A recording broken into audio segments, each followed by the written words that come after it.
किसी जल्लाद से ये कहा जाए कि तुम्हें 1 साल के बच्चे का कत्ल करना है, तो जल्लाद भी यहाँ पर सोचने पर मजबूर हो जाएगा। सोचेगा कि आखिरकार इस 1 साल के बच्चे ने ऐसा कौन सा गुनाह किया है कि इसको मारने का आदेश दिया गया है।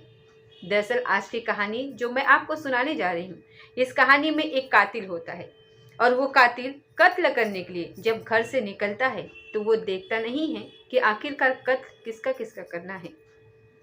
जब वो 1 साल के बच्चे का कत्ल कर रहा था तो 1 साल के बच्चे को मारने के लिए उसने उसके सर पर वार किया, साथ ही उसको एक ऐसे मशीन से काटा जिस मशीन से या तो लोहा काटा जाता है या फिर पत्थर काटा जाता है। ना केवल उस 1 साल के बच्चे का कत्ल करता है, धीरे धीरे करके उसने 5 कत्ल कर डाले थे, वो भी बहुत भयानक तरीके से।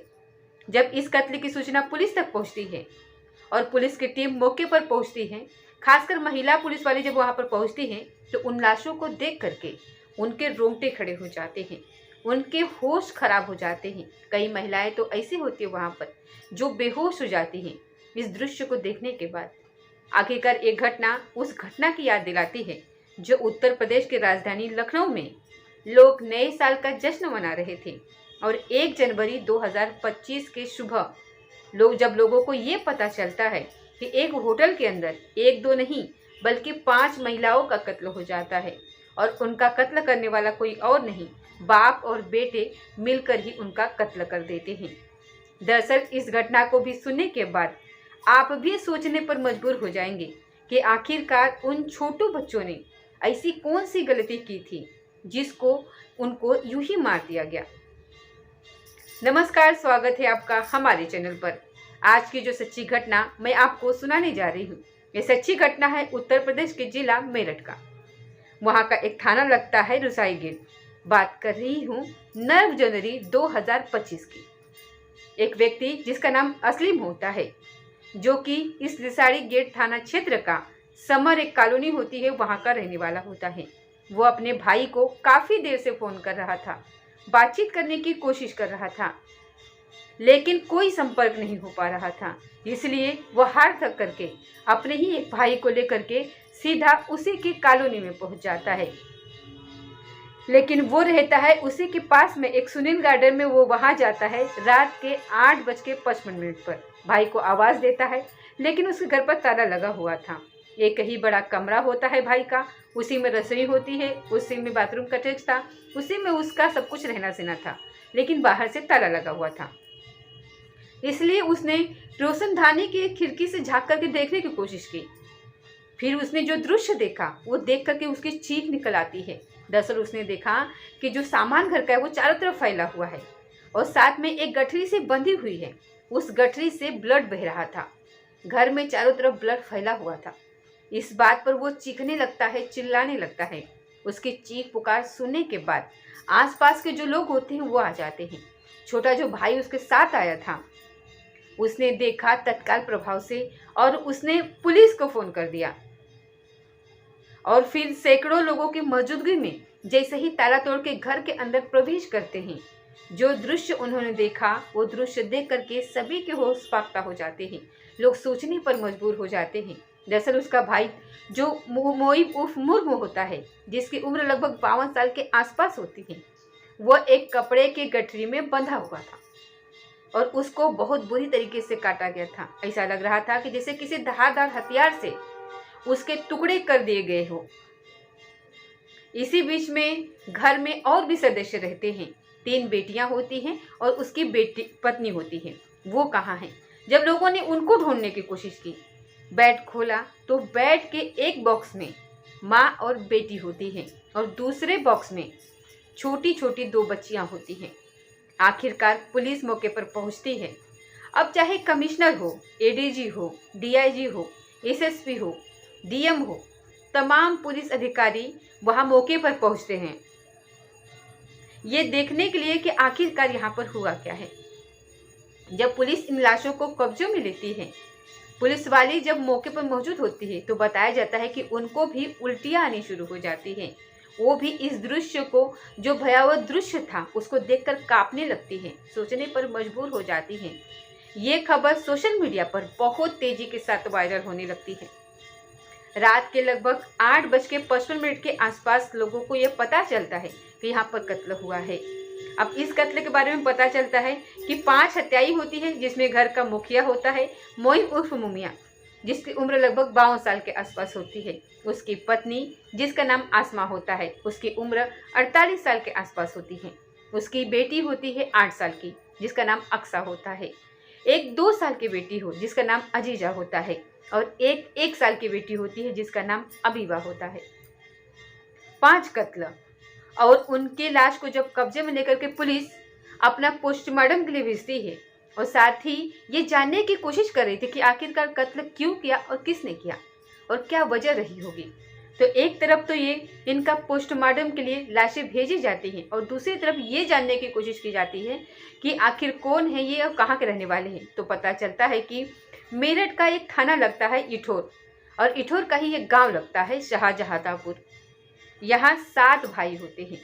7 भाइयों में एक का नाम सलील, अनीब, मोहिब, कलीम, तस्लीम और मोहिम और अहमद, ये 7 भाई होते हैं। और अपने खाने कमाने के लिए ये लोग अपने धंधों के लिए इधर से उधर अपने गए हुए थे घर से। साथ ही जो ये व्यक्ति होता है जिसका कत्ल होता है, जिसका नाम मोइम उर्फ मोहिउद्दीन होता है, इसकी पहली शादी होती है 15 साल पहले। उसका नाम होता है जाफरा। जाफरा नाम के महिला से इसकी शादी होती है, लेकिन जाफरा बीमार होने लगती है। हालांकि कुछ दिन के बाद उसको एक बेटी पैदा होती है, और वो इतनी बीमार होती है कि उसकी मौत हो जाती है। बेटी को उसकी बुआ अपने साथ लेके चली जाती है, वही वो उसका लालन पालन करती है। अब मोहिम की दूसरी शादी हो जाती है। दूसरी शादी होती है नारा से।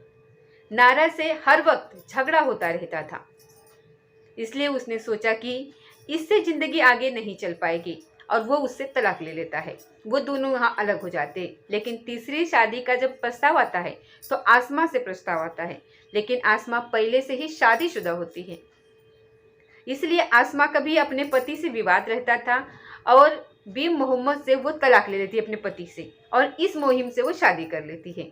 अब इनकी ज़िंदगी एकदम ठीक ठाक चलने लगती है। अब से 12 साल पहले ये बताया जाता था कि ये अपने इस जगह को छोड़ करके किसी शाहजहां पर एक गांव लगता है किठौर के पास, वो वहां चले जाते हैं। ये मुहिम वहां चला जाता है जिसकी हत्या हुई है।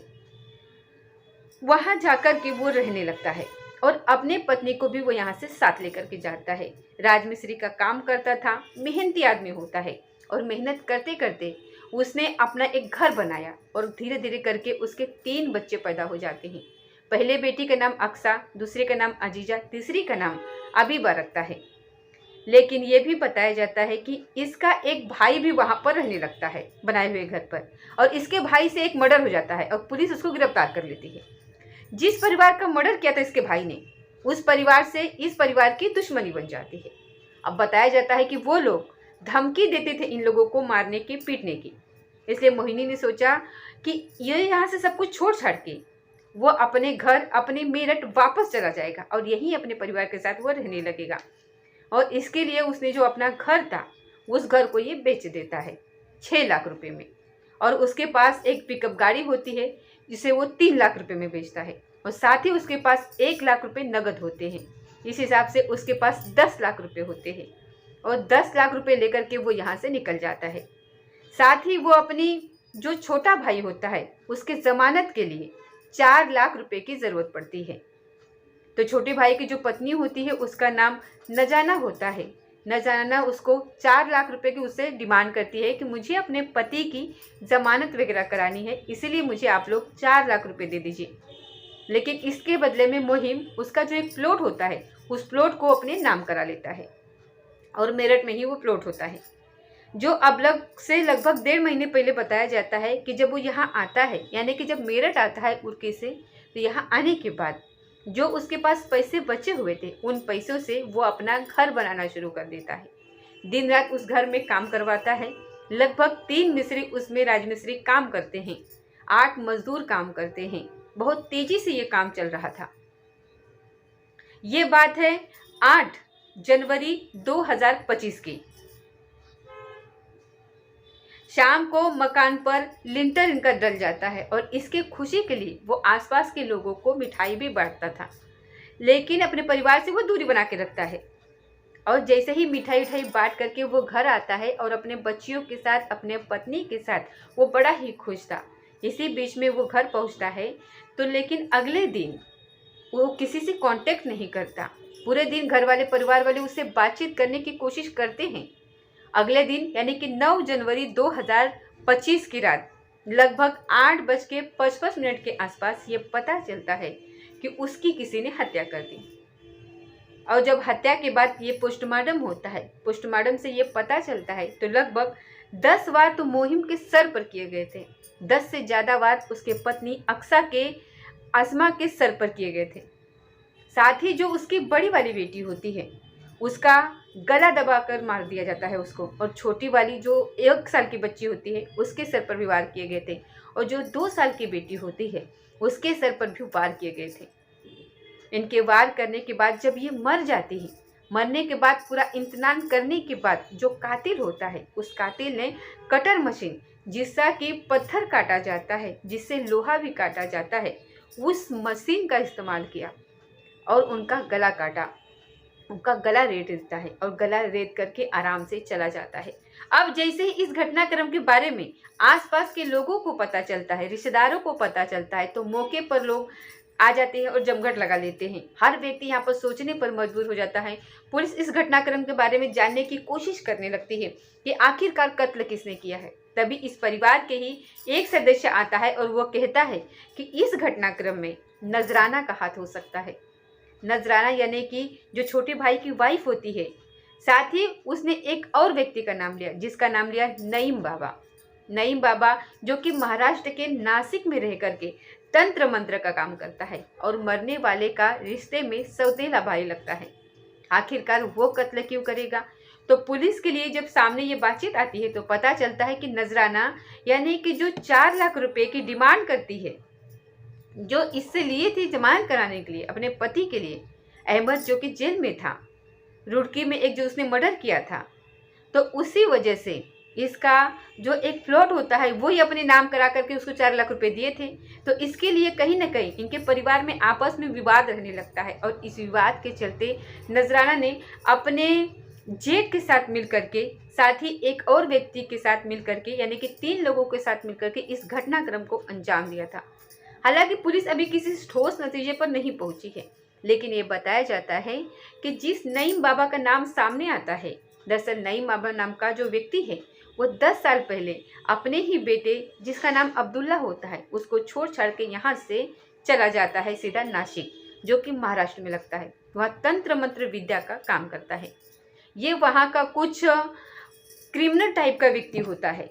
हालांकि पुलिस इसके बारे में जांच पड़ताल कर रही है, लेकिन ये 10 साल से जो गायब था वो अचानक ही मेरठ में पाया जाता है और मेरठ में अपने ही बेटे, जिसको छोड़ करके 10 साल पहले चला गया था, अब्दुल्ला के पास रुकता है, अपने बेटे के पास, और बताता है कि वो अपने पुश्तैनी गांव यानी कि पिठोर के पास जो शाहजहां लगता है वहाँ जाता है। लेकिन वो वहाँ ना जा करके ऐसा दावा किया जा रहा है कि वो मोइम उर्फ मोहिनुद्दीन के घर जाता है। वहाँ जा करके शायद उन्हें खाने में कुछ नशीला पदार्थ मिलाता है और नशीला पदार्थ मिला करके इस परिवार की हत्या कर देता है। लेकिन वो अभी फरार है।